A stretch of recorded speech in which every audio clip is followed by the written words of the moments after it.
Tem uma questão que é muito conversada, né, doutor Amils, doutor Eduardo. E geralmente a pessoa ela tira ali um final de semana, ela quer descansar. Então ela vai aproveitar, tem algumas pessoas que gostam de beber, prepara com a Blitz. Aí vem uma grande questão. A pessoa tá ali e de repente ela fala, e agora, o que eu faço, né? Recusar o bafômetro pode evitar problema ou isso é um mito?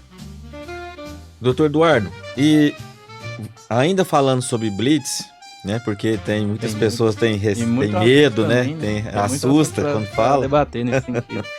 Qual que é o maior erro que um condutor ele comete quando ele encara uma Blitz? Acho que existem alguns erros nesse sentido. E, assim, do ponto de vista do condutor, que eu vejo muito, esses dias me aconteceu até um caso engraçado, é o apavoro.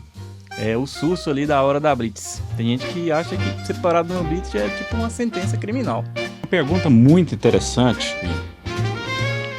as pessoas sempre fazem essa pergunta, é o condutor que é motorista de empresa, quando ele recebe a multa, o carro passa pelo radar e essa multa, a responsabilidade é do condutor ou da empresa? Quem vai pagar essa multa? Se a empresa paga, depois ela vai descontar no salário do empregado? Como que funciona isso? Boa pergunta, doutor Amilson.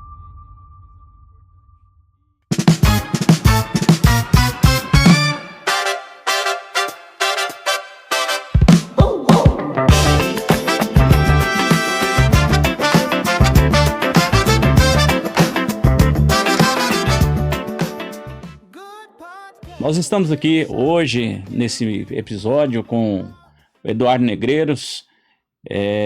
Negreiros mesmo, né, doutor Isso. Eduardo? Eduardo Negreiros. Eu queria que você apresentasse quem que é Eduardo Negreiros, como você ingressou nessa área de trânsito, direito ao trânsito, assuntos relacionados ao trânsito.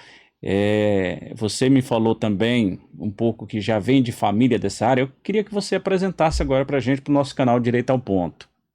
Boa tarde a todos. Doutor Amilson, muito obrigado pelo convite. Satisfação estar aqui com o doutor Bruno também. Então, Eduardo Negreiros, desde pequeno, está aí envolvido diretamente com o direito de trânsito, né? Minha família é despachante. Então, desde a época ali do meu avô, a gente já vem, como diz nos bastidores, ali desde pequenininho acompanhando o dia a dia aí do direito de trânsito. Anteriormente era na área administrativa, né? E depois da minha formação, eu comecei a advogar também na área de trânsito. Estou nessa aí desde 2016. Esse ano vai fazer 10 anos que eu estou na área de direito de trânsito. Que bom, né, doutor Bruno? Um assunto Bacana, né? muito interessante, né, essa área de trânsito. Todos nós estamos envolvidos nessa área, seja ele condutor de algum automóvel, veículo, né, moto, carro, caminhão, ou seja ele passageiro, seja ele vítima, alguma vítima, infelizmente, de algum acidente de trânsito. Todos nós precisamos estar interagindo, entender um pouco disso aí, saber que é a nossa responsabilidade nessa área de trânsito, né? Enfim, é um assunto muito interessante nesse episódio que nós vamos discutir. Muito obrigado desde já, a sua presença. E vamos, ao longo desse episódio, né, doutor Bruno, tá debatendo algumas ideias com o doutor Eduardo. Sim, obrigado por você ter aceitado o convite, doutor Eduardo. E é algo que realmente assim, a gente precisa entender um pouco mais, né? Porque a gente vive o trânsito no dia a dia, né? Para ir para casa, para ir para o trabalho e buscar menino na escola, para ir pegar, tá de férias, vamos viajar, né? Vamos pegar a rodovia. Então, mas tem algumas coisas que a gente não sabe, né? Somos leigos no assunto com relação ao direito de trânsito. E eu gostaria de saber quais que são as atuações, né, de um advogado de trânsito. No caso, o senhor, né, já está há um bom tempo nessa área.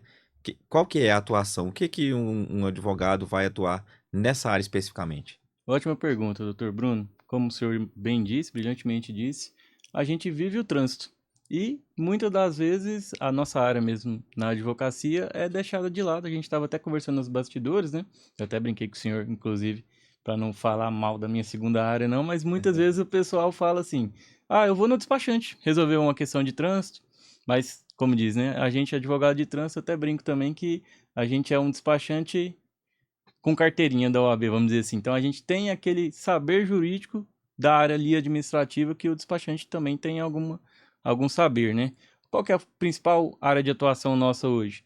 É nesses recursos de multa, né? Multas injustas aí que, querendo ou não, a gente está exposto ao trânsito e muitas vezes de muitas injustiças também, né? A gente atua nessa área de recorrer multas, suspensão e cassação da CNH, pessoal com a carteira provisória também. Então, em geral, a gente faz o quê? A gente faz a defesa do direito do motorista. Nossa principal função é o quê? É manter a pessoa dirigindo, que eu acho que, como diz, né? Hoje a carteira de habilitação, muita gente mesmo me procura falando, não posso perder de forma alguma a minha carteira de habilitação. É meio que, vamos dizer assim, é o sustento ali, de alguma forma, de cada condutor, né? Então a gente atua especificamente nesses casos, evitar que a pessoa perca o direito de dirigir.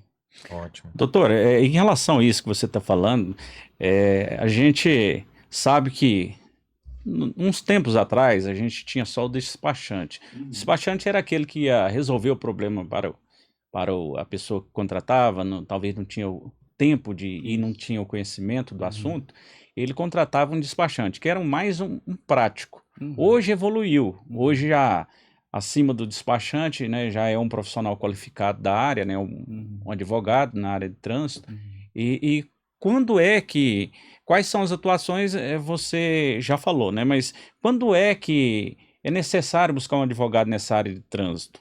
Ótima pergunta, doutor Amilson. Como a gente já falou um pouco, né? Até brinquei, desculpa a informalidade aí no sentido da carteirinha. Máximo respeito, é claro, aí à nossa instituição, né? Mas normalmente eu que atuo também como despachante, o que eu vejo muito na prática é o quê? A pessoa está com esse problema, o despachante, como o senhor falou, é um facilitador ali de evitar que a pessoa vá até o Detran, não tem tempo, né? Aí a parte de advocacia de trânsito já entra mais numa defesa técnica que a gente fala, né? É um estudo ali mais aprofundado dos direitos do condutor. Então, essa seria aí uma diferença entre, às vezes, o despachante, que é mais da área administrativa, né?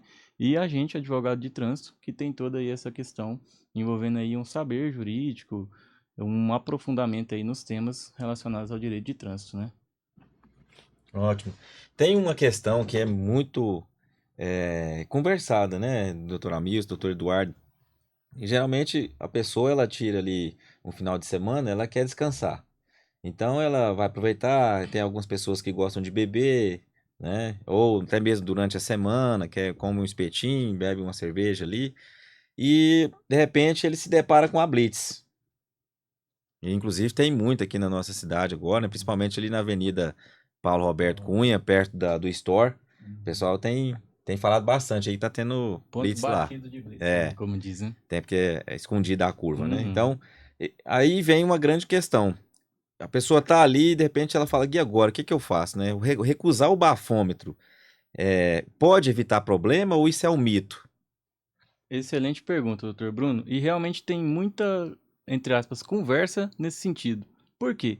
A pessoa tem aquela máxima, às vezes, que ela recusar o teste é um direito constitucional dela, já foi muito discutido isso daí, inclusive quando eu comecei a advogar. Mas como já tem um tempo também, tudo isso daí veio aperfeiçoando e veio mudando. Por quê? Os tribunais entendem também nesse sentido aí que a pessoa recusava, tinha esse direito constitucional disso, né? Mas que a maioria utilizava desse direito aí para, às vezes, realmente infringir a lei. Que a pessoa, às vezes, realmente bebia e só não queria produzir a prova contra si mesmo. Então, hoje em dia, isso aí mudou um pouco o entendimento dos tribunais. E o que é o principal, vamos dizer assim, a principal pergunta que a gente tem que se fazer numa situação como essa, de você se deparar com uma blitz, se você tiver ou não bebido, né? Justamente isso. Não, eu bebi. Se você bebeu, óbvio, né? Você não pode ter um sintoma ali de embriaguez. Seu guarda detectar, mesmo se você recusar, você pode ser autuado, mas é preferível que você recuse o teste. Por quê? A diferença entre recusar e fazer o teste. Recusar, você vai ter a multa administrativa, que vai ter ali, às vezes, a pena da suspensão da carteira por um ano e tudo mais.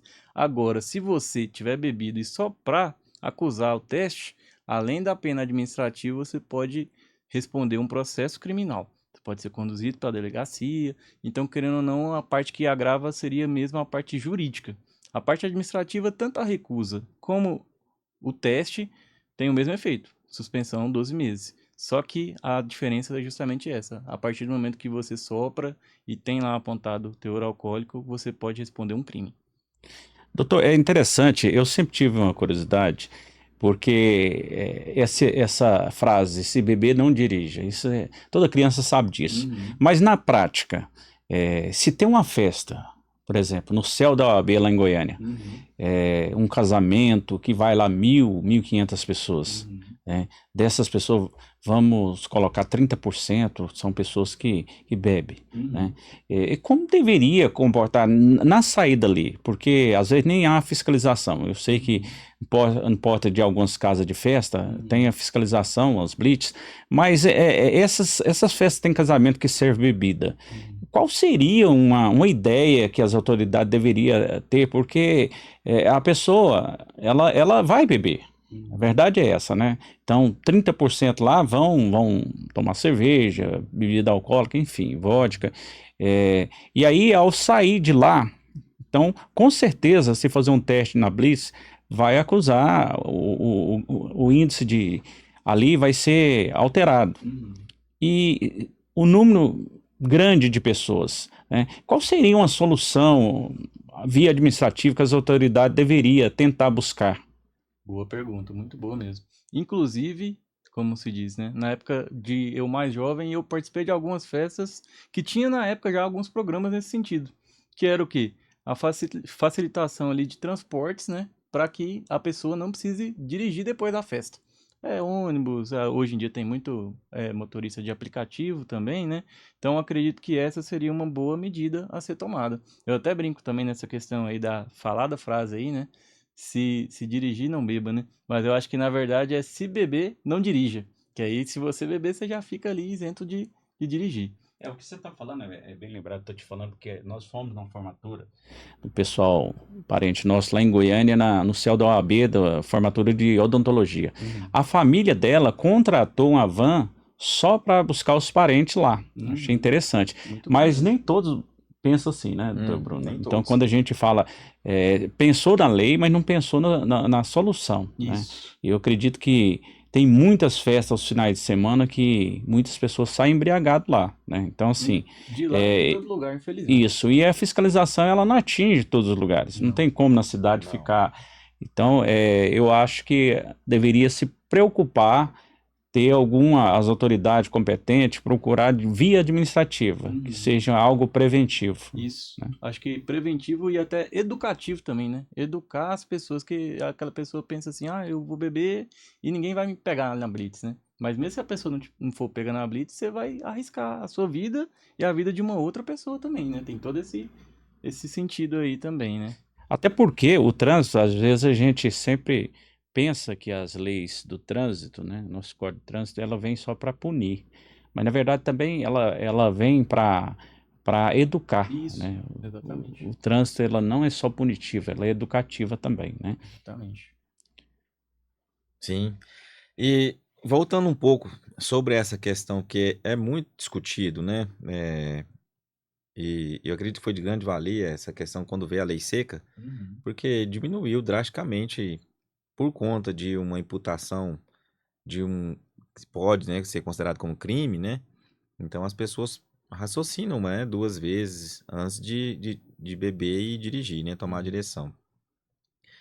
E tem algumas perguntas, né, que fazem sentido com relação a essa questão da lei seca. Uhum. Uma abordagem, por exemplo, numa única abordagem, pode fazer com que a pessoa perca a CNH? Se ali ela tiver, por exemplo, ingerido uma bebida alcoólica? Compreendi a pergunta. E essa pergunta é bem conhecida na nossa área quando o cliente realmente passou por uma blitz. O que acontece nesse caso? A legislação de trânsito há algum tempo mudou. Salvo me engano, em 2022 teve uma alteração importante na legislação de trânsito. Entre as mudanças, só fazer uma brecha aqui rapidinho, teve aí essa diferença aí do limite de pontuação, que antigamente era fixo em 20 pontos, e ele alterou para até 40 pontos, que tem uma regrinha lá também de diminuição a cada 10 pontos e tal. A gente pode até abordar depois. Mas resumindo, a mudança dessa lei aí em 2022, ela trouxe uma situação importante, que é o quê? Certas multas são autossuspensivas. O que quer dizer isso? Você tomou ela, independente de você ter um acúmulo de pontos, você já pode ter sua carteira suspensa. Uma dessas multas é essas multas da lei seca, seja ela a recusa, seja ela o teste do bafômetro, entendeu? Então, Sim. independente que você vai tomar ali, a multa é 7 pontos. Não precisa que você estoure o limite de pontos.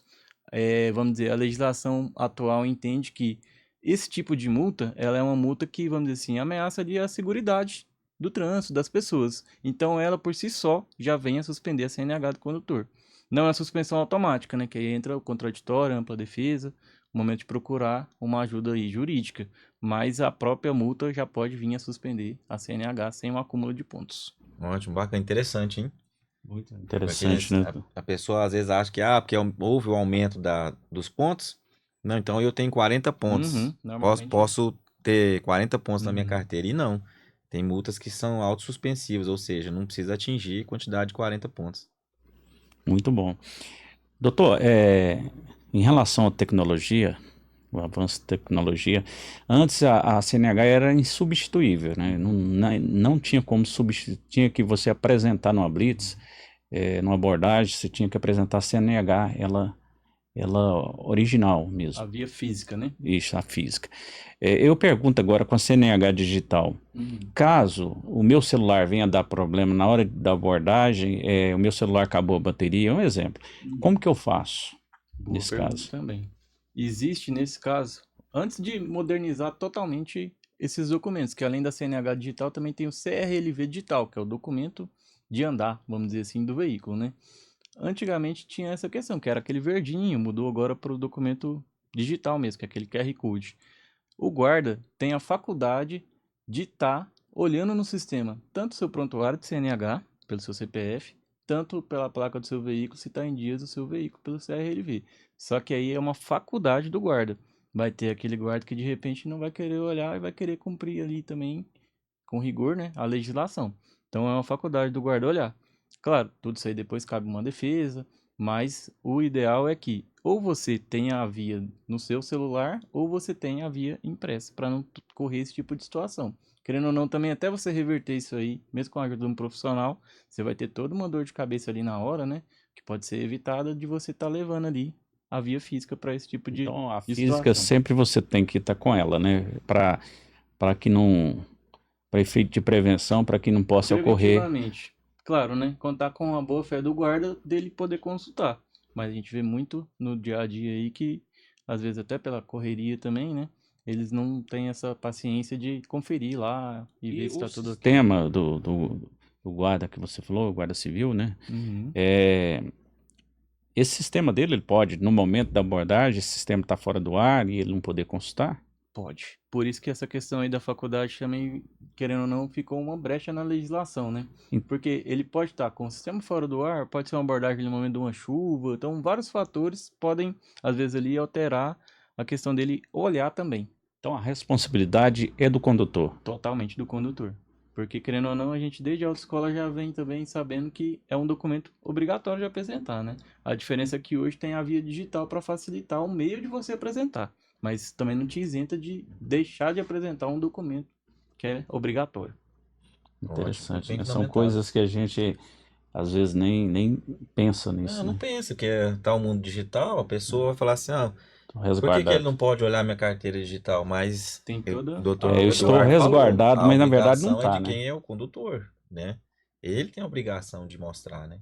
E a faculdade é do policial, do agente que aborda Uhum. ele no momento, né? Se ele tiver bom senso, né, doutor? Pelo que ele Sim, falou, né? Isso, exatamente. isso. Aí sim, mas se ele não quiser também, Tá o cumprindo seu condutor dever legal. vai responder. Doutor Eduardo, e ainda falando sobre Blitz, né? Porque tem muitas Tem muito. pessoas E têm muito assunto medo, né? também, né? Tem muito assunto Assusta quando para fala. debater nesse sentido. Qual que é o maior erro que um condutor ele comete quando ele encara uma blitz? Acho que existem alguns erros nesse sentido. E, assim, do ponto de vista do condutor, que eu vejo muito, esses dias me aconteceu até um caso engraçado, é o apavoro. É o susto ali da hora da blitz. Tem gente que acha que ser parado numa blitz é tipo uma sentença criminal. E não é. É uma abordagem de rotina, vamos dizer, né? Esses dias um cliente meu, não vou identificar ele aqui, é claro, né? Mas ele se envolveu em um acidente que, vamos dizer assim, o motoboy bateu no veículo dele E ali naquela, como diz, na hora ali, junto os curiosos, civis, né? Todo mundo começou a assustar ele. Falou, não, acho que o fulano morreu e não sei o quê. E vamos dizer, ele estava certo na via, estava voltando do trabalho, não tinha bebido, estava tudo ok. Documento, CNH. Por medo dessa questão aí dos civis falarem e tudo mais, ele se evadiu do local. Ou seja, ele em vez de ficar ali, prestar o socorro e deixar tudo correr normalmente, né? Ele de certo quase ficou errado. É, Justamente por conta do apavoro, porque aí, querendo ou não, a questão é de evasão no local, né? Já sim, configura até um crime também. E não precisava ele ter feito isso. Então, eu acho que também, no ponto de vista do cliente, o apavoro é uma grande circunstância, vamos dizer, né? Que dá todo esse problema aí. E também tem que ter o telefone do advogado de trânsito para essas horas. Porque se você ligar, aí você já vai ter uma instrução, né? Que não precisa fazer isso. Olha só a situação que ele se meteu, vamos dizer. Não precisava nada disso. Quase que ele foi parar, como diz o outro, como errado da situação. sim, sim. Um ótimo exemplo. Ótimo exemplo. Doutor, é interessante o que você falou aí, que a pessoa fica apavorada, ela fica nervosa, né? Uhum. Mas é interessante, quando você passa por uma barreira policial, mesmo que você sabe que tá tudo certo, né? Parece Dá que dá um uma friozinho na imagem ruim. barriga, Será né? que não vai achar alguma coisa que eu nem Que, tô sabendo é, que, Tô que lembrando de tá uma situação irregular? engraçada que aconteceu comigo uma vez. Agora que eu pensei nela e lembrei aqui por um acaso. Nessas situações aí de festa, aqui em Rio Verde mesmo, quando eu comecei a recorrer muito, tinha muito festa ali da pecuária, da exposição. aham. E festa aqui fora da cidade é nesses Rio Verde Arena, casa de shows, né? Indo pra uma festa dessa, eu soprei o bafômetro na ida 3 vezes. Como diz, eu ia na intenção de beber alguma coisa também, né? Mas como eu tava na ida ainda, acabei que depois dessa eu só fui aproveitar a festa, quis nem saber de beber mais. Eu soprei uma vez, e aí tem aqueles retornos, né? Eu errei o retorno e voltei pra Blitz de novo. Aí até eles estranhou, né? Pegaram e fizeram eu fazer o teste mais 2 vezes. Só que eu tava indo, né? Então não tinha bebido também. Mas nesse mesmo dia, e a única vez até hoje também, passei pelo bafômetro por 3 vezes no mesmo dia, na mesma hora. Como diz o outro, se fosse pra ser aplicada uma multa ali, ia ter até que o advogado aplicar ali o no bis in idem lá, que eu ia ser multado 3 vezes na mesma hora ali, por conta de uma, como diz o outro, de um desvio que eu fiz errado, né, na hora de prosseguir da Blitz. Nervosismo, né? Uhum, querendo ou não, até eu apliquei aí o nervosismo nessa hora. Acontece muito. Doutor, qual a diferença entre suspensão e cassação do CNH? Boa pergunta também. Essa aí todo mundo se confunde, tem uns que acham que é a mesma coisa, tem uns que acham que a menos grave é a mais grave e vice-versa. Porque querendo ou não também é muito confuso até os nomes, né? Então, o que que seria a suspensão da CNH? Suspensão da CNH é, vamos dizer que uma perca provisória da sua CNH. Ela pode, vamos dizer assim, temporariamente ficar suspensa. As penas variam de acordo com a multa, né? E a gravidade da multa também. Hoje a legislação tem previsão aí de suspender a CNH por 2 meses, por 6 meses, 8 meses, o limite de 12 meses. Aí você passou por todo o processo, se você não recorrer, obviamente, né? Cumpriu a suspensão, você tem que fazer um curso de reciclagem e uma provinha. Por exemplo, tipo aquela que a gente fazia ali na época da autoescola. Fez a provinha, o curso de reciclagem, você está apto a dirigir novamente. Agora, a cassação da CNH é que é o grande vilão da história. Se você tiver sua CNH cassada, tem vários motivos para isso, mas vamos dizer, os mais comuns é, por exemplo, você dirigir com a carteira suspensa. Se você estiver cumprindo uma suspensão, suponhando pelo bafômetro, que a gente abordou aqui agora, de 12 meses, você não pode estar dirigindo. Se você, na verdade, não é que você não pode dirigir, você não pode ser pego dirigindo, né? Dirigir, ninguém vai saber que você está com a CNH suspensa.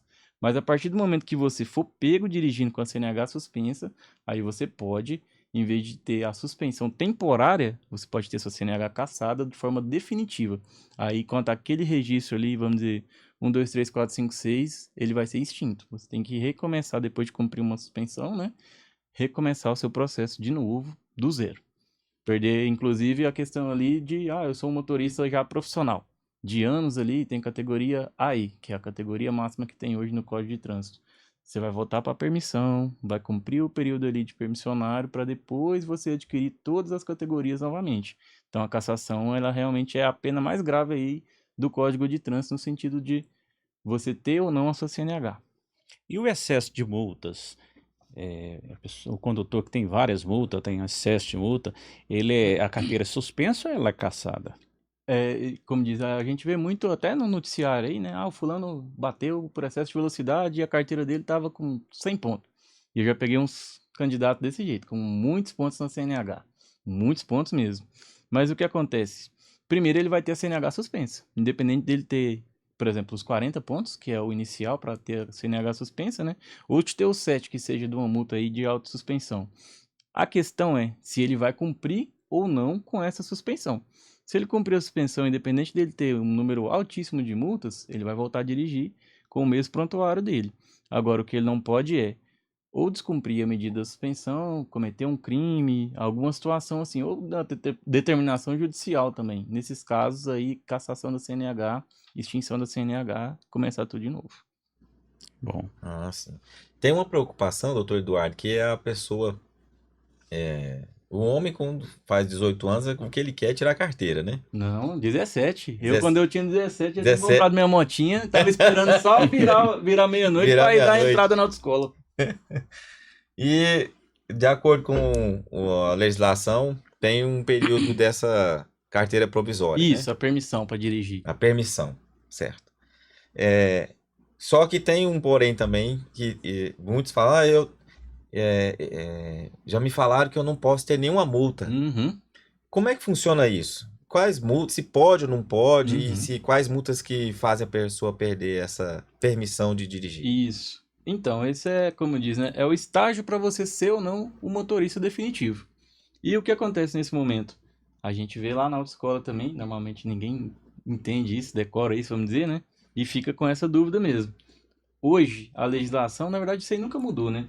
Ela permite que você, enquanto permissionário, enquanto na CNH provisória, você pode ter 4 pontos. Aí esses 4 pontos podem ser divididos. Existem multas hoje que também é muito raro ter uma multa leve. A multa leve é 3 pontos, a multa média 4 pontos, a multa grave é 5 e a gravíssima 7 pontos. Então você pode ter ou uma multa leve, ou você pode ter no máximo uma multa de natureza média. A partir da multa de natureza grave, 5 pontos, ou a multa de natureza gravíssima, que é esses exemplos que a gente deu aí até da lei seca, você automaticamente já perde a sua CNH. Então, não que você não possa ter multas, você pode ter uma multa, mas uma pequena multa. Vamos dizer assim, você tem direito a cometer um pequeno deslize enquanto você está ali na permissão, que é 12 meses também de estágio probatório, vamos dizer, né? Mas a partir do momento que você tomou uma multa grave ou uma multa gravíssima, automaticamente você já pode ter a sua CNH permissionária aí caçada, porque você vai Caçada. Aí perder vai ela. ter que começar todo o processo Isso, novamente. isso, exatamente. doutor, uma pergunta muito interessante, que as pessoas sempre fazem essa pergunta, é o condutor que é motorista de empresa, Uhum. quando ele recebe a multa, o carro passa pelo radar e essa multa, a responsabilidade é do condutor ou da empresa? Quem vai pagar essa multa? Se a empresa paga, depois ela vai descontar no salário do empregado? Como que funciona isso? Boa pergunta, doutor Hamilton. E aí tem uma divisão importante e engloba até aí a área de vocês, que é a área trabalhista. Questão, primeiro, né, a responsabilidade trabalhista ali, se existe um contrato ou não, de como que vai ser tudo isso. Mas voltando aí para a área de trânsito, também tem uma subdivisão nesse sentido, que seria o quê? Tem multas que, às vezes, na hora ali, o motorista comete por responsabilidade dele, por culpa dele, vamos dizer, que seria ali, ele falar no telefone celular, ou tá sem o cinto de segurança, isso aí tá fora do controle da empresa. É a norma que ele tem que andar tudo certinho, vamos dizer, né? Aí se ele fere alguma dessas questões, responsabilidade dele. Agora existe também a contrapartida que é o quê? Ah, o caminhão do fulano de tal, ele tá com a placa ilegível. Ou ele tá com o vidro para-brisa trincado, coisa que acontece muito no dia a dia. Aí já é responsabilidade da empresa. Então, a partir do momento que a empresa já levou o funcionário para trabalhar nessas condições, né, a responsabilidade da empresa. Tem essa questão também, e nesse sentido também chega muito para a gente no dia a dia, a multa, vamos dizer assim, se for alguma situação que o guarda parou ali, você dirigindo, o motorista da empresa dirigindo, e ele foi flagrado lá fazendo alguma coisa errada por culpa dele, do motorista. A multa vai para o motorista, para a CNH do motorista.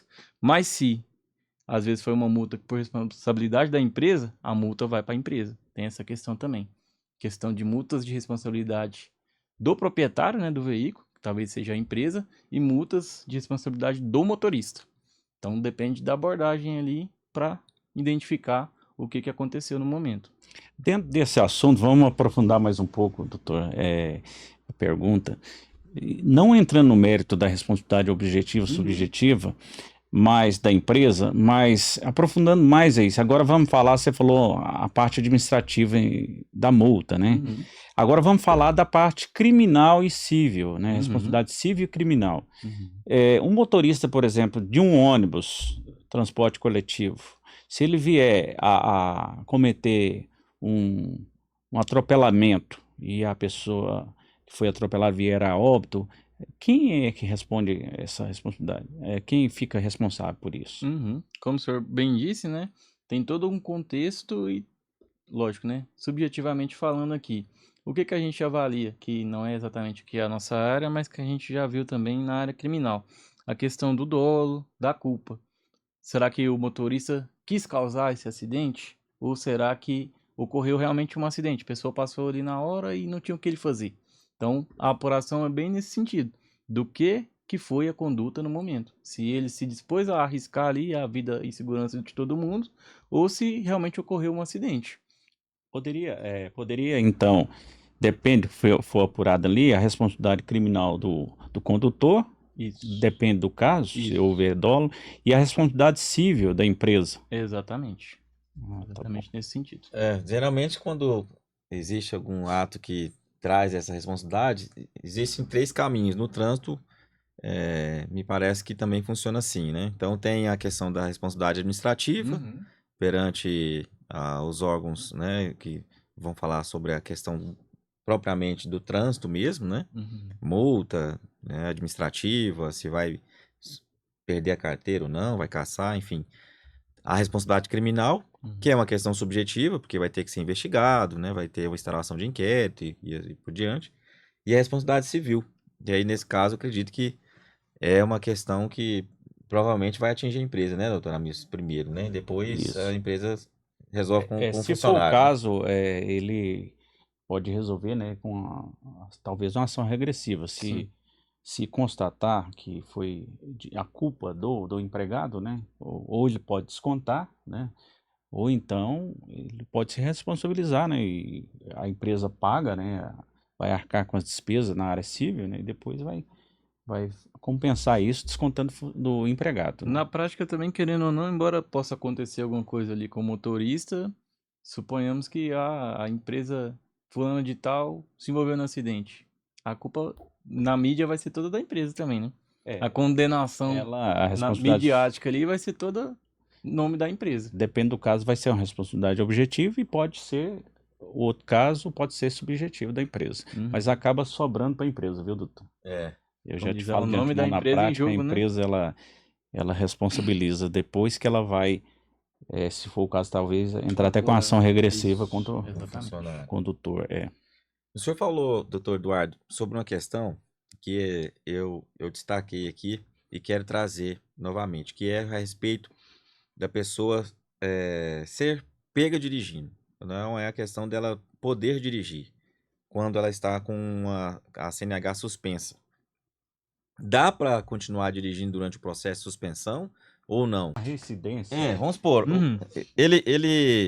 a pessoa, o condutor, ele tá com a CNH suspensa. Isso. Mas ele continua ali, ele tem que trabalhar, ele tem Isso. que é um autônomo, por exemplo, ele não pode deixar de levar uma coisa na feira ou alguma coisa do tipo. Compreendi agora. De repente, ele se pega pensando, mas será que se eu for abordado agora, como é que faz? Então, o fato dele continuar dirigindo, estando com a sua CNH suspensa, o que isso pode implicar para ele? Aí, mais ou menos é o que a gente falou ali da distinção entre a suspensão, que é temporária, né, para a cassação, que é uma pena definitiva. E vai muito dessa questão, é claro que a gente não indica ninguém fazer isso, né, de você ser flagrado dirigindo ou não. Por quê? Se você dirigir ali, vou partindo ali de casa, a feira é perto de casa, e ninguém te vê dirigindo, tranquilo, você não vai ter um problema agravado, né? Agora, se você for parado com a CNH suspensa, aí você já converte de uma pena temporária, que é a suspensão, para a pena definitiva, que é a cassação da CNH. Tem todo esse contexto aí de você ser ou não abordado pela fiscalização, vamos dizer, você ser descoberto ou não que você está com a CNH suspensa. Na verdade, ele está assumindo um risco, Isso, né? É. você Ele assume um risco que pode ele ser novamente pego, né? Isso. E descumprir uma Isso, querendo ou regra, não, né? também é uma questão, às vezes, até de sobrevivência até, né? Não, eu vou me sustentar ou eu vou correr o risco de ter ou não aí a CNH suspensa ou cassada, né? Sim, sim. Continuando aqui, doutor, em relação às questões do trânsito, tem como reverter uma cassação ou é o fim da linha para o motorista? A cassação, ela pode ser definitiva, é uma curiosidade minha. Pode. O senhor já falou que ele tem que cumprir aquele período para depois voltar, só que tem que fazer de novo aquele, né? Mas assim, existe a cassação definitiva? Não pode mais de forma alguma voltar a dirigir? Entendi a pergunta. Podem ter situações, vamos dizer, de natureza bem grave, que a pessoa nunca mais vai poder tirar uma nova CNH. E quais são essas situações? Um crime reincidente, por exemplo, de trânsito, né? Uma determinação judicial, e essa determinação judicial muitas vezes nem é exatamente um evento doloso ali. Já vi muitas vezes na prática envolvendo o trânsito. A pessoa às vezes foi pega ali fazendo um contrabando, tráfico de drogas com o veículo, né? CNH pode ser suspensa definitiva também por esses tipos de crime. Não só exatamente o crime de homicídio, que é o que a gente pensa primeiro nesse caso, né? Então, tem várias situações que podem sim ser No caso definitivamente. do ato de terrorismo, aqui no Brasil a gente não vê muito isso. Isso. Mas em países como Estados Unidos, a gente já viu muito isso na televisão, Uhum. país de terrorista, eles usam o veículo para causar uma explosão, Uhum. talvez um caminhão carregado de dinamite, alguma Uhum. coisa assim. Isso, não sei se no Brasil já teve alguns fatos relacionados a isso. Isso aí Uhum. pode dar uma cassação Se definitiva? viesse a acontecer no Brasil, provavelmente teria uma decisão judicial. Aí prevê, né, o Código de Trânsito que a decisão judicial pode cassar definitivamente a CNH do condutor. Nos Estados Unidos, eu não sei especificamente como é que é a legislação, que eu sei que é diferente, né?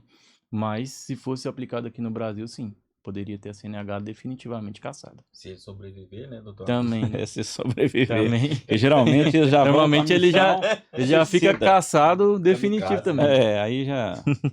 Missão suicida, né?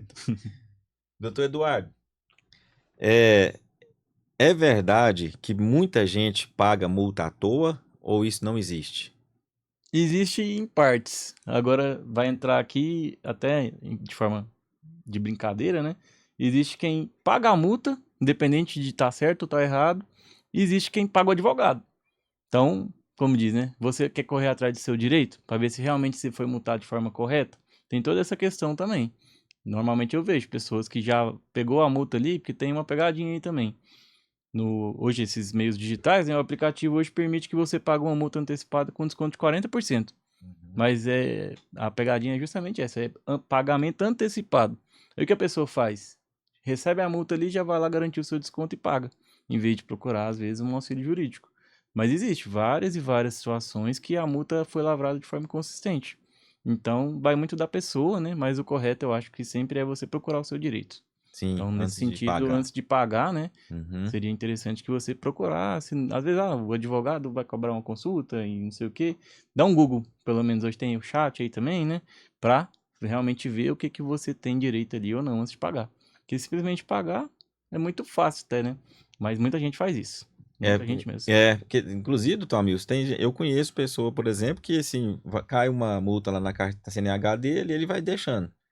Entendeu? Não sabe o que que é. Uhum. De repente a pessoa já está com limite de multa. De pontos, Também vejo perdão. muito.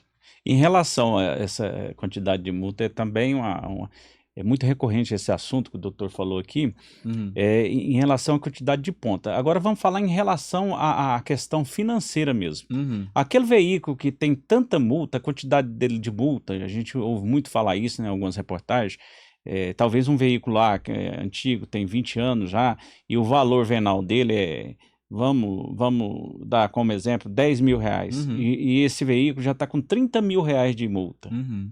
Ele vai ser apreendido esse veículo, mas a quantidade, o valor da multa ainda não é o valor venal ainda. Nesse caso, como que se procede? No caso, para supostamente retirar o veículo? Porque o veículo, se ele for apreendido, Uhum. já existe caso prático assim. Já Ele tem vale, alguns. o valor venal dele, tá, o veículo vale R$ 10.000. Uhum. Vamos supor que é um carro. E aí as multas dele já chega a R$ 30.000, vai ser Uhum. apreendido. Uhum. Depois leiloado, tá, mas ainda não arrecadou o valor das multas. Uhum. Como que fica agora? O proprietário desse carro ainda fica devendo ainda? Compreendi agora. A partir do momento que você tem ali o seu bem arrematado, né, pelo Estado, aí o Estado, até para revender ele, tem que revender para uma nova pessoa sem débitos. Então vai chegar aquela questão ali do período de prescrição mesmo da dívida, né? Até certo momento a dívida vai ficar em nome da pessoa, passou o prazo prescricional nesse caso aí de débito do Detran, débito de multas, PVA, é 5 anos. Então, Mas no caso, doutor, aprendeu um carro. uhum, Vamos dar um exemplo, doutor Bruno. Tem um uhum, carro. E aí aprendeu o veículo dele, o carro dele. E aí foi constatado que ele tem 100.000 em multa. uhum, E o carro está avaliado a 50.000. uhum, Foi a leilão, vendeu, arrecadou R$ 30.000. Ficou uhum. um déficit de 70. Ele compra outro carro, outro Uhum, veículo. A minha pergunta seria essa, o seguinte: esse uhum. saldo devedor dele continua o saldo devedor pelos 5 anos? Isso, E continua aí, pelos 5 como anos. que, se pegar o novo veículo dele, No novo veículo, isso é transferido? não. O Não é veículo transferível é por o placa, né? débito? Não. Débito por placa, no caso, ele vai ficar com o débito vinculado ao CPF dele, né? Vamos dizer, Ah, ele vai ficar tá. com a inscrição ali na dívida ativa Na com o dívida CPF ativa. dele. Mas aí, como ele Mas já ele pode, com o vendeu, novo veículo dele, ele pode, não normal. vai Um transferir veículo nada. não vai interferir no outro. Tanto é que também, se ele vender esse veículo, o veículo que ele vendeu não vai ter mais nada no nome, na verdade, não, na placa desse veículo vendido. Vai Ah, ficar só vinculado o débito ali por 5 anos no CPF dele. entendi. A dívida fica vinculada ao CPF nesse caso. O que acontece muito é, por exemplo, isso eu não sei como é que está hoje, doutor, Uhum, mas é algo interessante que o senhor me startou aqui. uhum. As empresas geralmente colocavam os veículos tudo no nome da empresa Hum, para que a pontuação não fosse para a CNH da pessoa, o condutor. Ia para a empresa e aí ficava tipo assim um limbo, não tinha como identificar o identificar. motorista, né? E como é que tá isso hoje, Isso doutor hoje tem Eduardo? uma pegadinha enorme, doutor Bruno. Uma ótima lembrança também que o senhor trouxe aí. E a gente vê isso aí na prática direta. Eu que faço muita assessoria para transportadora, né? O que acontece? Hoje em dia essa prática não funciona mais. Por quê? O legislador justamente viu isso, que a empresa queria se esquivar de identificar alguém como condutor. Hoje foi criada uma norma, uma lei, né? Que a gente até fala no direito de trânsito aí, que é a multa NIC. NIC quer dizer o quê? Não identificação do condutor. Se você, enquanto empresa, tomar uma multa e não identificar o condutor em 30 dias, suponhamos que você toma uma multa média de 130. Passou 30 dias e você não indicou quem foi o motorista, você vai ter a multa dobrada. Por isso que chama multa de não identificação do condutor. Você não tendo identificação da pessoa em 30 dias que estava dirigindo, a multa em vez de ser 130 ela passa para 260 e assim por diante. O dobro da multa, né? Seja ela 130, de 294 e assim por diante. Dobra o valor da multa se você não identificar o condutor. Tá, pro débito para pessoa jurídica, para empresa, Isso, mas assim, isso. não tem como essa multa, por exemplo, não vai para a CNH do sócio proprietário ou Não, administrador da empresa. não vai. Entendi. Não vai, mas aí tem essa questão, vai pagar em dobro. Então, Uhum. normalmente eles veem que não compensa, porque dependendo da multa aí nas estradas, multa de R$ 2.940. Querendo ou Uhum. não, você pagar uma multa dessa em dobro por identificar o condutor, não compensa muito. Então, querendo ou não, vamos dizer assim, o Estado deu uma fechada nesse sentido, né? Que antes ficava livre, não vou fazer, vai ficar para ninguém a multa. Agora pode ficar para ninguém, mas só que você paga em dobro.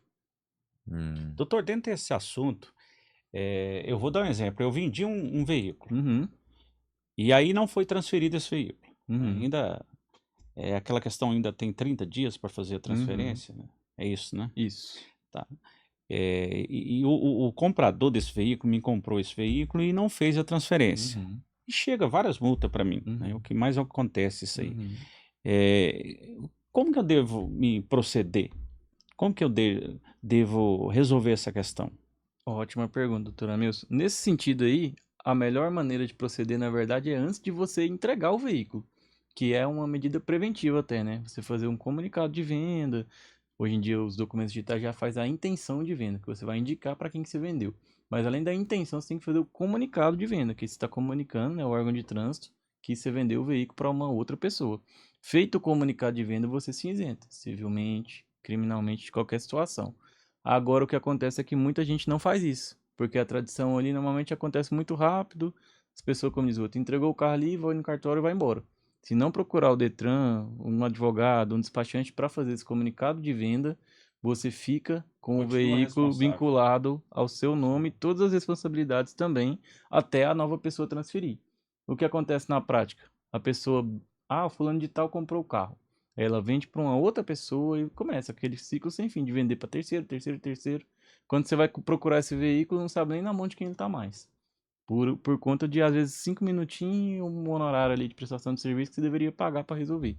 Então tem toda essa questão. Eu tenho duas perguntas para emendar sobre isso aí, Uhum. e talvez nessa área de trânsito é que mais as pessoas querem saber. Primeira, quando alguém vai procurar um veículo nas lojas, nas garagens, nos garageiros, geralmente o garageiro, ele te compra o carro, mas ele não quer fazer a transferência. Uhum. Aconteceu isso, já aconteceu até comigo na prática isso aí. E aí eles gostam de não você só deixa assinado, né, mas não faz a transferência, porque eles vivem disso, é o trabalho deles, né? Uhum. Eu acho que o Dr. Bruno já Já entende para mais gastar dessa área menos do um que eu. pouco, né? É para o isso, né? famoso barato que sai caro Economizar. também. Na verdade, assim, eu acho que é uma cultura dos garageiros, né? Não sei se é todos, mas de não fazer a transferência. Já vi na prática também. Isso. E o que mais acontece na prática é isso. Você vende o carro e a pessoa que comprou, o comprador, não transfere. Às vezes ele muda, some, você perde o contato com ele. E como que o vendedor, ele deve, na verdade, ele tem que exigir fazer o comunicado tudo, mas se ele não faz, né? Se ele não faz, e aí quando ele vai procurar o comprador e cobrar essa determinação de cumprimento dessa obrigação de fazer a transferência, ou ele não aceita ou não encontra o comprador mais. Ou o comprador pode ter falecido. Algo que acontece nesses três sentidos. Ou ele não quer mais fazer a transferência, fala que não vai fazer, ou ele some, você vai para o endereço incerto não sabido, ou então ele falece. Nessa situação, como que o vendedor deve se proceder? Ele precisa procurar a justiça, via judicial, via juizado, entra com a obrigação de fazer, ou ele pode fazer isso em cartório. Parece que agora já há uma possibilidade de fazer isso em cartório. Eu gostaria, doutor Eduardo Negreiros, que você falasse um pouco sobre isso aí, que é um assunto muito interessante, uma das maiores perguntas que eu vejo no meu escritório. Não é minha área, mas tem muita os procura clientes para mim procuram também. muito isso. E aí tem também duas vertentes aí nesse sentido, né? Uma é a preventiva, igual a gente falou anteriormente, e seria o quê? O garageiro normalmente quer economizar ali de fazer 2 transferências. Beleza, só que tem que no mínimo fazer um contratinho de compra e venda com as responsabilidades, né? Para evitar essas dores de cabeça futuro. E também a gente costuma fazer, eu atendo alguns garageiros aí na cidade, a procuração. Você autorizando, às vezes ali a nova pessoa, depois que vender, no caso o garageiro, né? Já fazer toda a transferência para a nova pessoa sem precisar que você volte ali para isso. Essa é a forma preventiva de estar resolvendo. A forma, como se diz, pós-venda, pós tudo deu errado, como diz, aí seria medidas judiciais, obrigação de fazer, por exemplo, né? E hoje tem essa possibilidade aí no cartório também de você estar fazendo, por exemplo, aí um alvará, né? No sentido aí da pessoa que faleceu, para não precisar instaurar um inventário, para poder finalizar a proposta de venda. Doutor, dentro desse assunto, surgiu agora isso. Às vezes a gente vai fazendo uma pergunta, surge dentro da mesma pergunta, que é interessante também. No inventário, o inventário, quando tem um veículo e os herdeiros precisam vender esse veículo, tem que aguardar um alvará judicial ou existe uma possibilidade via cartório, administrativamente, ele ter autorização para venda desse Hoje em dia veículo? existe a possibilidade via cartório, via administrativa. Porém, ela, querendo ou não, como na forma judicial também, né? Depende da autorização e aceitação de todos os herdeiros. Não tem como simplesmente se solicitar sem todo mundo estar de acordo, né? Mas existe uma forma mais rápida até, né? Como se fosse ali um divórcio no cartório. Sem litígios, né? e todo mundo de acordo. Não tem como no cartório você fazer assim como o divórcio, se tiver menores ou se tiver litígio. É porque eu lembro que antes, um passado mais distante, as pessoas elas tinham medo de comprar algum veículo que estava sendo inventariado, né? Uhum. Então, hoje, o interessado para fazer a compra de algum bem que está móvel, né, algum veículo, ele tem uma garantia, está tranquilo em relação a isso, não vai trazer problemas mais no futuro, no meio do inventário. Aí vai muito, doutor, da questão também, como eu falei, né? De ter litígio ou não. Se você estiver entrando, vamos dizer assim, para comprar um veículo de uma família que está em litígio, provavelmente você vai ter problema. Ainda que no momento ali eles autorizem a venda do veículo via cartório. Agora, também de forma preventiva, né? Se você comprar um veículo, aguardar uma decisão judicial de inventário que normalmente demora, você faz o contratinho com todas as cláusulas ali te resguardando também, né? De um futuro evento danoso nesse sentido. Todos Também. os herdeiros assinam. Isso. Que daí, querendo ou não, você vai ter alguma coisa para se resguardar no futuro, né? Doutor Eduardo, qual que foi o caso mais absurdo, inacreditável que o senhor já viu envolvendo direito de trânsito? Rapaz, aí a história, como diz o outro, de pescador até. Engraçada mesmo. Engraçada sim, mas na hora, como diz o outro, né? A gente como advogado, embora não pode fazer isso, a gente querendo ou não, tomador ali do seu cliente. E nesse caso aí foi uma injustiça muito grande, mas muito grande mesmo. Cliente caminhoneiro, tava, vamos dizer assim, um pouco irregular o veículo dele. Caminhão não tem como parar certinho, né? E o azar dele, com o pneu irregular, passando pela guarita, o pneu dele estourou e caiu esse pneu lá, pedaço de pneu, na cara do guarda. Rapaz, esse guarda ficou pé da vida. Mas pé da vida no sentido assim, não é brincadeira não, parece história de pescador mesmo. Na hora eu não acreditei. Eu fui conferir as multas pela placa e foi a brincadeira, tinha mais de 30 multas nesse veículo. O caminhão tava realmente com algumas irregularidades, só que ele saiu procurando detalhe do detalhe do detalhe, só para, entre aspas, ferrar o condutor, né, do caminhão por conta dessa questão aí de ter sido, querendo ou não, um acidente, né? Ele tava com o pneu ruim, tudo mais, mas não era para ter estourado na cara do guarda. Infelizmente aconteceu e foi uma briga boa também nesse sentido. Gostei desse caso na época. Uma medidinha. Bobeira, hein, Não, Tony? parecendo brincadeira, cara. Coisa mais engraçada. E até que resolver isso que eu falo. Uma coisa é você ter o problema, né? E a solução normalmente a gente tem também, mas até que resolva, a dor de cabeça e o transtorno que isso aí dá é muito grande. Nesse Sim. sentido aí, ele ficou, acho que, quase uma semana lá com o caminhão retido, querendo ou não, de forma irregular, por esse tanto de multa. Que aí ele ainda exigiu lá que fossem pagas todas as multas, que normalmente também não é obrigatório ser paga, para liberar o veículo dele. Então, realmente foi uma questão ali pessoal que acabou gerando todo esse transtorno aí que foi parar no mandado de segurança.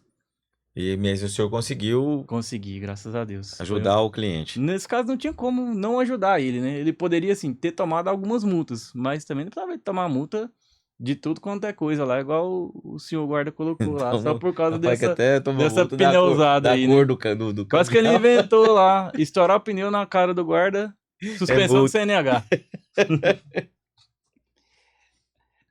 Mas é um assunto muito interessante essa área do É, trânsito, né, doutor? claro. Como Nós, igual eu Bom. falei, parece que é uma coisa pequena, né? Igual a nossa cidade aqui tem pouco advogado de trânsito, mas tem bons advogados também, reconheço os nossos colegas. E às vezes a gente começa a bater um papo aqui na rua também, no dia a dia, aí você vai conversando, conversando e toda hora alguma coisinha envolvendo trânsito. o interessante é aquilo que eu falei na abertura, a questão relacionada ao trânsito envolve todos nós. Desde amanhã, a primeira coisa que você vai levar os filhos na escola, a primeira coisa que você já acorda de manhã, já começa a sua rotina, né? Está relacionada ao trânsito, né? E o trânsito é algo que nos traz, às vezes, nervosismo, falta de paciência, né? Então, acaba estressando todo mundo, né? Então, é um assunto muito interessante, esse episódio de hoje, né, doutor? Sim, Tem muita coisa ainda muita coisa. para falar, tinha muitas Briga de perguntas trânsito. aqui, discussão de trânsito.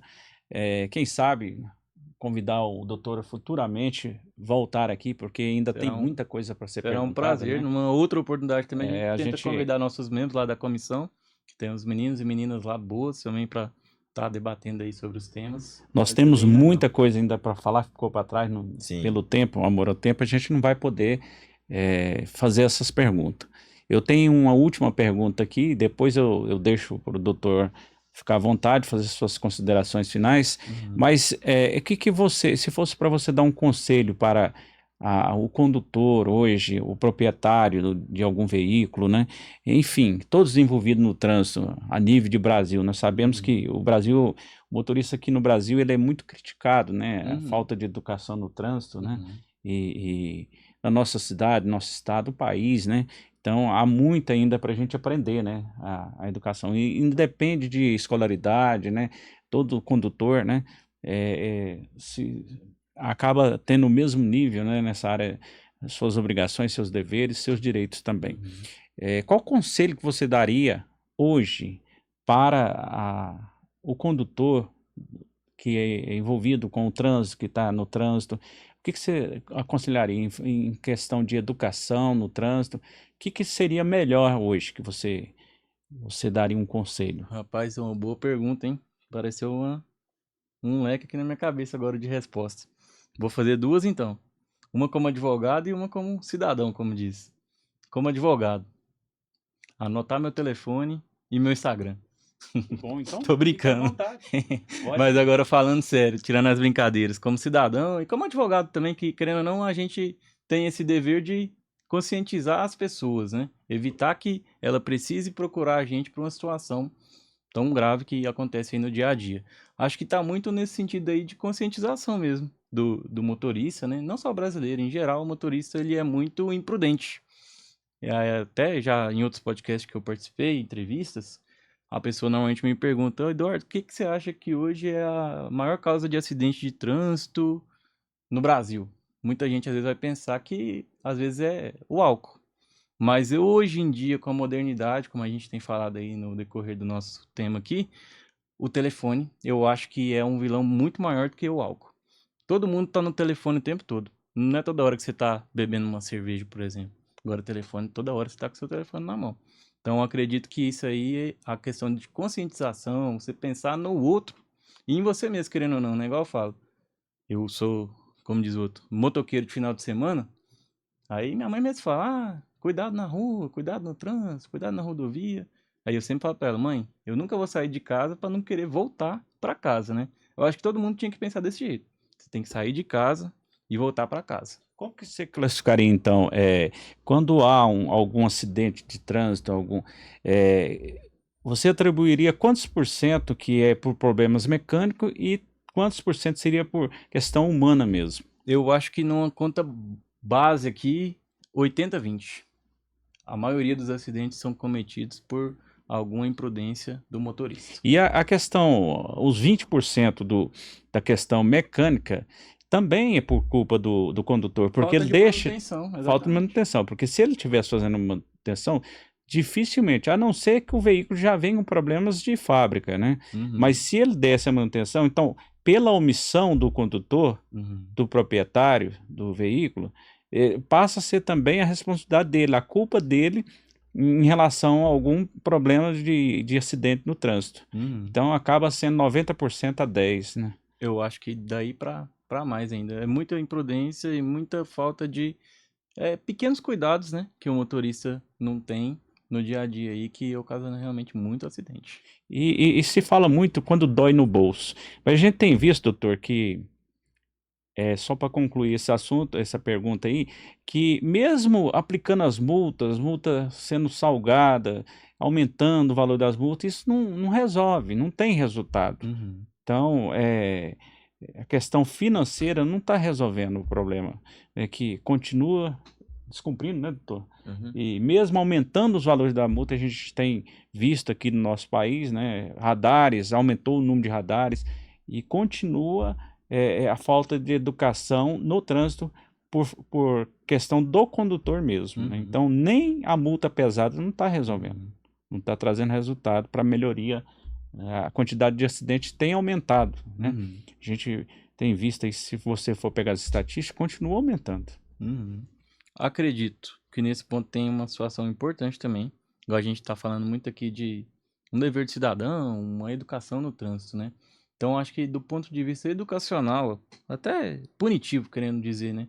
Além de punição aí pecuniária, com o valor da multa, acredito que uma reforma aí do Código de Trânsito no sentido de endurecer mais tudo no sentido de ser um crime de trânsito, talvez seja uma solução. Igual a gente abordou mais cedo com o Dr. Bruno, a questão aí que a lei seca deixou os motoristas pensantes no sentido de sair ou não para beber por conta da gravidade que está agora, né? Acredito que mais infrações podem ser enquadradas como, às vezes, aí, uma infração gravíssima com penalidade criminosa. Por exemplo, a gente vê muito aí, eu que viajo muito aí, que eu falei de moto. Ó, o fulano ultrapassagem fora do padrão, velocidade, excesso de velocidade. Então, algumas coisas, querendo ou não, é um risco que a pessoa assume, né?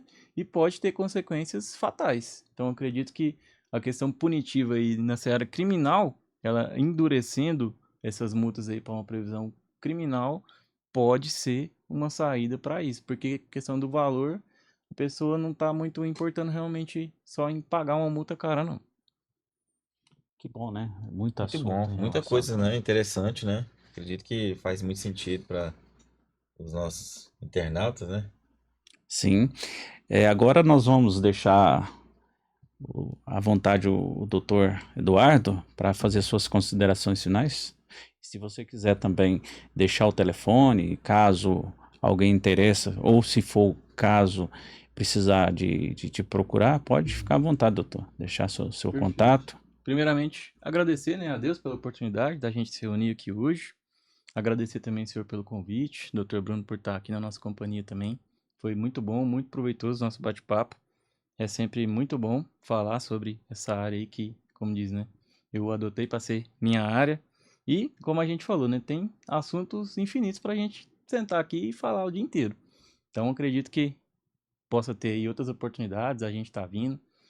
Tentar chamar também os meninos e meninas lá da comissão de trânsito, que eu acho que vai ser um bom bate-papo. Agora, em maio a gente tem um programa importante lá na comissão e em setembro também. A gente vai divulgar aí nas nossas redes sociais também da comissão de trânsito. E só agradecer pelo convite, também agradecer aqui pela nossa parceria, que estou quase 2 meses aqui no escritório, está sendo muito bom e que seja aí uma parceria de sucesso. Nós que agradecemos, doutor. Claro. E aqui chega ao final mais um episódio do Direito ao Ponto aqui no Aliança Cast. E temos novidade, né, doutor Bruno, para o próximo programa, né? Não vamos falar o assunto ainda, mas nós convidamos os internautas para daqui 15 dias, né? Acompanhar nas redes sociais, né? Acompanhar nas redes sociais nosso próximo episódio, que é um assunto também muito relevante, muito importante, né, doutor Bruno? Sim, Então, sim, convidado com do certeza. doutor Bruno, que ele vai trazer daqui 15 dias, né? Uma convidada. Uma convidada, né? O assunto a gente vai deixar os internautas ficar mais curiosos, né? Sim. Muito obrigado a todos por mais um episódio na companhia conosco aqui. Obrigado a todos.